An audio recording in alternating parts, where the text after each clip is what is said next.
परशुराम परिषद के जम्मू कश्मीर प्रभार के राष्ट्रीय अध्यक्ष एवं प्रवक्ता जीवानंद शर्मा कल देर रात प्रयागराज पहुंचे। यहां माघ मेला में चल रहे परशुराम परिषद कैंप पर पहुंचकर कार्यकर्ताओं से मुलाकात की एवं परशुराम परिषद की राष्ट्रीय कार्यकारिणी द्वारा कार्यरत दिशा निर्देश दिए।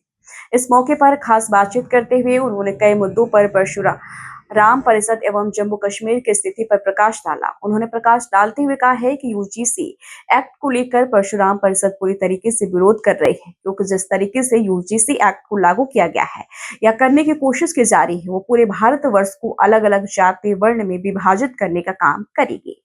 और जहां एक ओर सरकार जब सत्ता पर आई थी तो अखंड भारत का सपना सबको दिखाया था, जिसको लेकर हम काफी उत्साहित थे। लेकिन अब लग रहा है कि सरकार की नीति अंग्रेजों के समान विभाजित करो और राज करो की नीति के आधार पर हो गई है। इसलिए यह एक्ट न केवल अखंड भारत के सपने को तोड़ रही है, बल्कि इसके कारण अब जातिगत लड़ाइयां भी शुरू हो जाएगी, जिससे देश में भाईचारा और एकता पूरी तरीके से नष्ट हो जाएगा। देश की स्वतंत्रता के 79 वर्षों के बाद भी एक बार फिर हम अंग्रेजों की नीतियों के गुलाम बनते जा रहे हैं। सर, आप मुख्यतः जम्मू कश्मीर से बिलोंग करते हैं और दूसरी चीज जो सबसे बड़ी चीज है कि आप परशुराम परिषद के राष्ट्रीय प्रवक्ता और जम्मू कश्मीर के अध्यक्ष भी हैं। तो अब यूजीसी को जिस तरीके से प्रेजेंट किया जा रहा है, इसमें क्या आप कहेंगे? आप सब जानते हैं कि भारत जो है एक समरसता का प्रदेश है। यहाँ पे आज तक सभी लोग, सभी जाति वर्ग के लोग शांति से रह रहे हैं। ऐसा यूजीसी का एक्ट लाना, मैं समझता हूँ कि देश में अशांति फैलाने वाली बात है। स्वर्ण वर्ग और जहाँ छोटा वर्ग हो, ऐसे वर्ग डिवीजन करना ही नहीं चाहिए।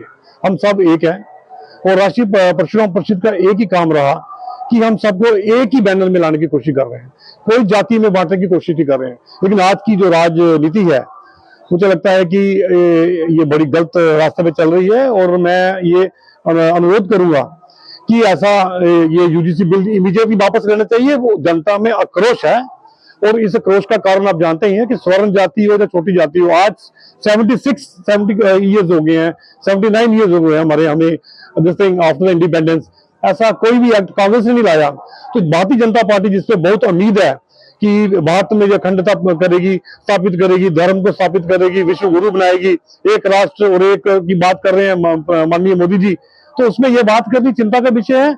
इससे मैं बहुत ठेस लगी है बात के लोगों को, और बात के स्वर्ण जाति हो कि लोगों ने इसको बड़ा अपोज किया। और ऑब्वियसली ऐसा ये एक्ट है, यूजीसी एक्ट है, ये बेबुनियाद है, बिना सोच के है, इसको वापस लेना चाहिए। सर, मैं एक बार फिर से बोलूंगा, सर आप जम्मू कश्मीर से बिलोंग करते हैं और कश्मीरी पंडित भी, अगर यूजीसी का जो नया फंडा जो आ रहा है इसको देखें तो कश्मीरी पंडित भी काफी बुरी तरीके से इसकी चपेट में आ जाएगा। कश्मीरी पंडित तो पहले ही चपेट पे आया हुआ है। जम्मू कश्मीर तो ऑलरेडी आप जानते हैं कि भारत का मुकुट है और यहाँ पे वैसे ही लोगों को पीड़ित किया गया। जम्मू कश्मीर के जो कश्मीरी हैं उनको पीड़ित करके वहां से उनका प्रवास किया गया और वहाँ शांति सी फैली गई। तो यूजीसी एक्ट तो उससे भी एक कदम आगे मैं सोचता हूँ। वो तो जम्मू कश्मीर में हुआ, जो पूरे भारत में एक बहुत बड़ा ये इन्होंने एक शंका पैदा कर दी है लोगों के मन में कि भारतीय जनता पार्टी आगे कैसे चलेगी, तो ऐसे लेके चलेगी तो ऐसे काम नहीं बनेगा। स्वर्ण हो या छोटा हो, सबने भारत को मिलकर आजादी का काम किया है और कोई भी इसको डिवाइड करने का काम करेगा वो भारत के विरुद्ध जाएगा, भारत की अखंडता के, भारतीय राष्ट्रता के, भारतीय के जो आध्यात्मिक उसका दरा है उसके विरुद्ध जाएगा। सारी सरकार ने बहुत जोर शोर से डंका पीटा धारा 370 का, लेकिन हकीकत में धारा 370 का कोई प्रारूप ही नहीं है। हाँ, मैं बिल्कुल सहमत हूँ आपसे। 370 का जो क्या बोलते हैं ना ढांचा, वो तो पहले ही टूट चुका था। 370 देखो जी, मैं कहना नहीं चाहता हूँ, लेकिन बीजेपी ने यूज किया अपने वोट के लिए। जम्मू कश्मीर को कुछ नहीं दिया। जम्मू वाले आज भी उनको स्टेट से यूटी बना दिया, आप सोचिए। और 370 में 47 टाइम्स अमेंडमेंट हो चुकी थी already. There was nothing left in 370।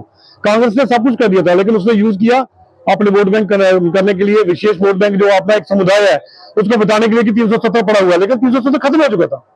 और बीजेपी ने, आप सोचिए, श्यामा प्रसाद मुखर्जी ने 1952 में 370 की बात की। आज युग कहाँ जा रहा है और आज वो तोड़ रहे हैं, वो तो टूट चुका था। ये वोट बैंक का मसला है सारा, कुछ नहीं है। 370 हो या 370 के बिना जम्मू कश्मीर में कुछ नहीं हुआ। जम्मू कश्मीर के लोग अभी भी पिछड़े हुए हैं, वहां जम्मू कश्मीर की आवाज भी सुनी जा रही है। तो ये ना हो कि कल को जम्मू अलग स्टेट की डिमांड करे। ऐसा ही कुछ स्थिति देखने को मिल रहा है कि जम्मू और कश्मीर को अलग एक प्रोस्पेक्टिव में देखा जा रहा है, जहां एक तरफ मेडिकल कॉलेज को तोड़ने की बात सामने आई, वहीं पर लॉ कॉलेज की भी जो स्थापना है अब उसको वो भी विवादित होता चला। आप देख रहे हो ना कैसे विवाद हो रहे हैं। माता वैष्णो देवी का श्राइन बोर्ड का जो पैसा, जो श्राइन बोर्ड के पैसे में लगना चाहिए वो लगा नहीं, और इन्होंने एक ऐसा एक्ट पास कर दिया। एक्ट तो पास क्या करना था, अंदर से जो साजिश हो रही है। अभी भी वहां पे श्राइन बोर्ड में ऐसे लोग हैं, नेशनल कॉन्फ्रेंस के लोग हैं, मैं कहूंगा सीधा ही बोलूंगा कि वहां पे जाके जम्मू में जो वो मतलब एक अशांति फैलाने का काम कर रहे हैं। और माता वैष्णो देवी पूरे राष्ट्र की है, पूरे भारत की है, पूरे विश्व की है, और सनातन का पैसा वहां जाता है। आप सोचे कि सनातन का पैसा सनातन के बच्चों के काम नहीं आएगा। 50 में से 42 बच्चे एक समुदाय के और 7 बच्चे एक समुदाय के, कैसी बात है ये। तो ये बहुत बड़ी साजिश थी और जम्मू के लोगों ने संघर्ष किया और इसको वापस किया, और आज वो एक्ट मतलब वापस हो गया है। और मुझे लगता है कि वो कॉलेज नहीं चलेगा जब तक 90 to 80%, 100% बच्चे जम्मू में हिंदू समुदाय के नहीं आएंगे। तो क्या लगता और है राष्ट्रीय परशुराम परिषद ने भी इस पे काफी बड़ा संघर्ष किया इस पे। सर, फिर आपको ऐसा क्या लगता है कि जो अगला जो चुनाव होगा, हाँ। इस चुनाव में एक बार फिर से जहां देखने को मिल रहा है कि बीजेपी गठबंधन की सरकार जम्मू कश्मीर में लेकर आएगी, तो इस गठबंधन में वापस किसको आना चाहिए, और अगर नहीं आना चाहिए तो इसके खिलाफ किस तरह से आवाज उठाएं? जम्मू कश्मीर को पता नहीं लग रहा कि अभी भी पॉलिसी चेंज नहीं हो रही है। जम्मू कश्मीर की पॉलिसी चेंज होनी चाहिए, ये नैरेटिव चेंज होना चाहिए कि कांग्रेस ने भी कश्मीर को ही परोसा, जम्मू को पिछाड़ा, और बीजेपी भी उसी लाइन पे चल रही है। ये ऐसे लोगों में डर पैदा किया कि अगर कश्मीर अलग हो जाएगा तो आपसे चला जाएगा, ऐसा नहीं है।